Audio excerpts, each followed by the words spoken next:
Primary স্কুলটার কাছে এসেই থমকে দাঁড়ালেন গৌরীদেবী। 32-33 বছর আগে যখন নতুন বউ হয়ে এই গায়ে আসেন, তখন এখানেই গ্রামের মানুষ তাসা ব্যান্ড পার্টি নিয়ে নেচে গিয়ে প্রায় 1 ঘন্টা কাটিয়ে দিয়েছিল। প্রথম দিন এমন রাজকীয় অভ্যর্থনা খুব কম মেয়ের কপালেই জোটে। পরে গৌরীদেবী জেনেছিলেন সমস্ত ব্যবস্থাই করে রেখেছিল তাপসের বন্ধু হাফিজুল। শিলিগুড়িতে একসঙ্গে বিটেক পড়তো ওরা। হাফিজুলের বাড়ি উত্তরবঙ্গের রাজা ভাত খাওয়ায়। অসম্ভব বড়লোকের ছেলে। স্কুল মাঠের মাঝখানে একজন মাস্টার মশাই চেয়ারে বসে ছেলে মেয়েদের পড়াচ্ছেন।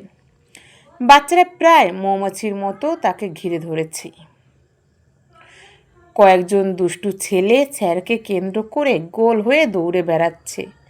গৌরীদেবীকে এক জায়গায় দাঁড়িয়ে থাকতে দেখে মাস্টার মশাই উঠে এলেন। কাছে এসে আপাদমস্তক দেখে জিজ্ঞাসা করলেন, আপনাকে তো ঠিক চিনতে পারলাম না, কার বাড়ি যাবেন? ভালো করে দেখলেন, ছেলেটিকে গৌরীদেবী। প্রায় বছর 4 কাটিয়েছিলেন এখানে। এখানকার অনেকেই তখন চিনে ফেলেছিলেন। ভেবেছিলেন হয়তো এখনও চিনতে পারবেন, কিন্তু না, ওরা ইয়াং জেনারেশন, 28-30 বছরের যুবক। ঠিক চিনতে পারলেন না। মাস্টারমশাই এর প্রশ্নের উত্তর চট করে দিতে পারলেন না। গৌরীদেবী মুখ ফুটে কিছু বলতেও পারলেন না। কার বাড়ি যাবেন? তাপসবাবুর বাড়ি যাবেন, এটা বলতে কেমন যেন একটা বাঁধো বাঁধো ঠেকল। তাপসকে আর তার 2 বছরের ছেলে তনুময়কে ফেলে যে অবস্থায় ডিভোর্স নিয়ে সে জার্মানি চলে গেছিল, সেটা অত্যন্ত দৃষ্টিকটু ছিল তখন। প্রায় 20 বছরও কাটিয়ে প্রচুর পয়সা নিয়ে যখন দেশে ফিরে আসেন, তখন তিনি তার সমস্ত আপনজনকে হারিয়েছেন। মা গত, ছোটবেলা থেকেই বাবা নেই। এক পিসি ছিলেন, তিনিও মারা গেছেন। এই জার্মানি যাওয়ায় তার নিজের মাও তখন সাপোর্ট করেননি।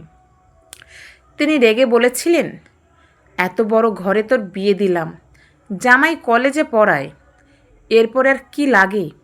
বাচ্চাটার কথা ভাবতে হবে তো, না কি? তখন গৌরী কারো কথাই কানে তোলেনি, মায়ের কথাও না।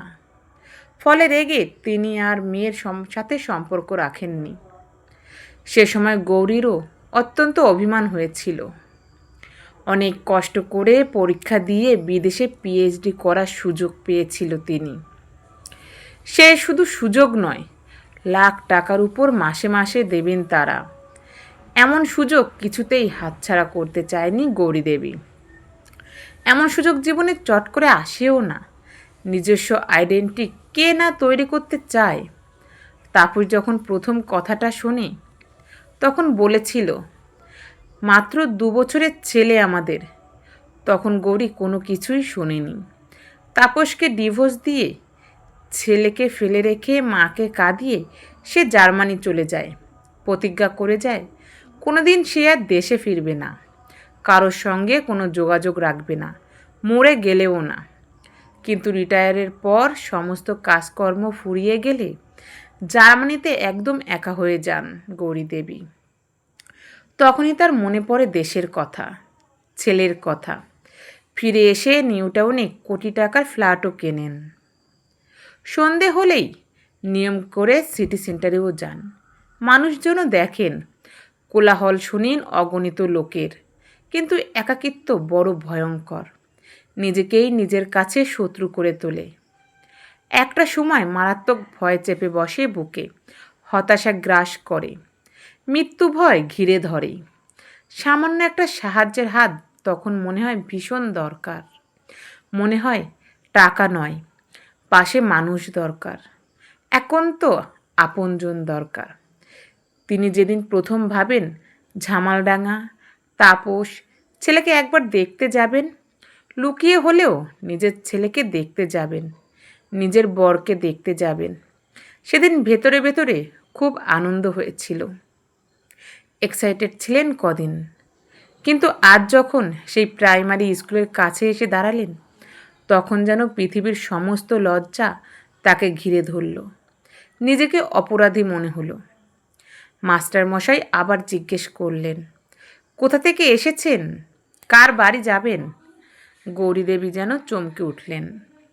একটু ভেবে নিয়ে বললেন, শেষ অংশ আগামীকাল।